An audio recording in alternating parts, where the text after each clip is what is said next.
In this video, I want to answer the question, what is a roadmap? I also want to look at how we use them, how we create them, and how they are different from a Gantt chart. A project roadmap is a visualization of a project's goals, benefits realization, major work streams, and key milestones, all on a timeline.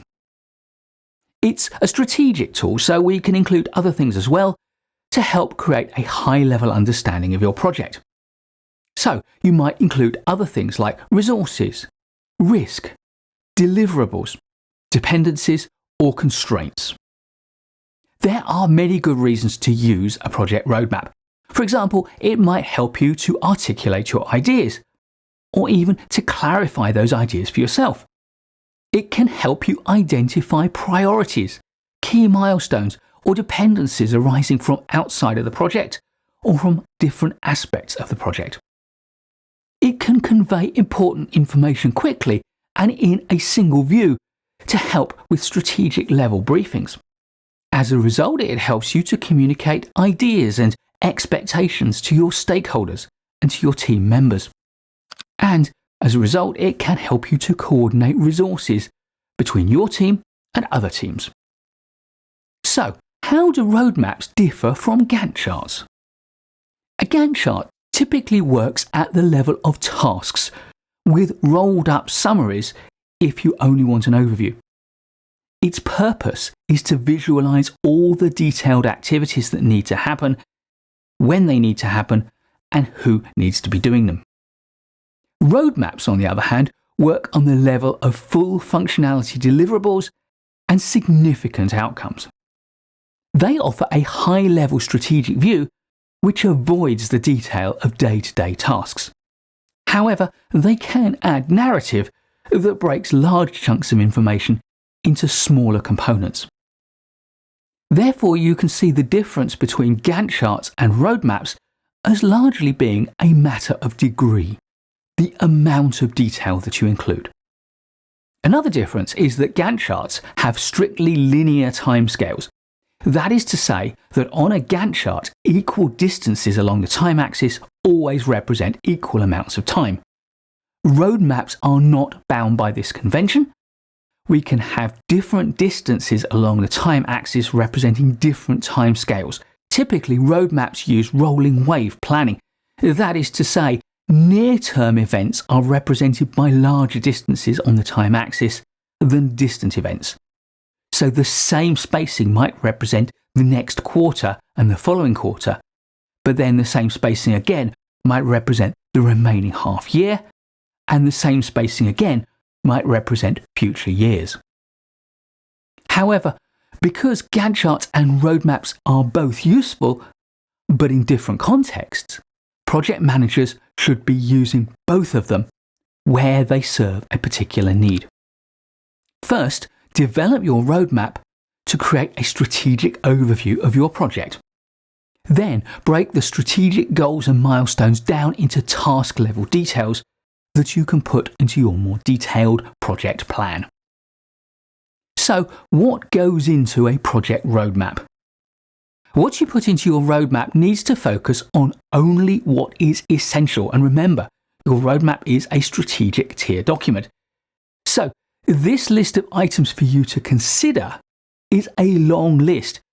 You should think about the specific needs of your project, your organization, and your stakeholders when deciding which items to put onto your roadmap. You can have goals, objectives, and other success measures. Key milestones, such as critical delivery dates or internal or external deadlines. Delivery of major project benefits and essential deliverables. Resources and key individuals. Dependencies, both within and from outside of your project. Significant external initiatives and activities, and important internal work streams and phases. And finally, major project risks that you can identify with likely impact dates. And all of this set against your project timeline. So let's end by considering how to create a project roadmap. You should be developing your project roadmap before you create a detailed project plan. It's a great tool to brief your stakeholders and your team at your project kickoff meeting. And it forms the basis of project planning. So, when you're ready to create a project roadmap, here are the essential steps. Step 1. Break your project down into phases and work streams. Step 2 is to map these out against a timeline that is broken down into quarters or, at most detail, months. Step 3 is to identify and illustrate dependencies between work streams and phases, and also between your work streams and phases and external events that you're aware of. Step 4 is to identify the key benefits and deliverables and to plot these out against when you expect them to happen. Represent these as quarter ends or month ends. And of course, you can also add in other essential project milestones. Step 5, add in any additional information that you think your stakeholders and your team members and your governance organisation will need to help them to do their jobs. It's wise to consider having alternative views, alternative roadmaps, if you like, for each different stakeholder group, for your team members, for your governance boards, for your stakeholders, so that each one gets the information they need and doesn't have their view clouded by additional information which isn't relevant to their requirements. Finally, step 6 is to publicize your roadmap, make it highly visible, and then to keep it up to date.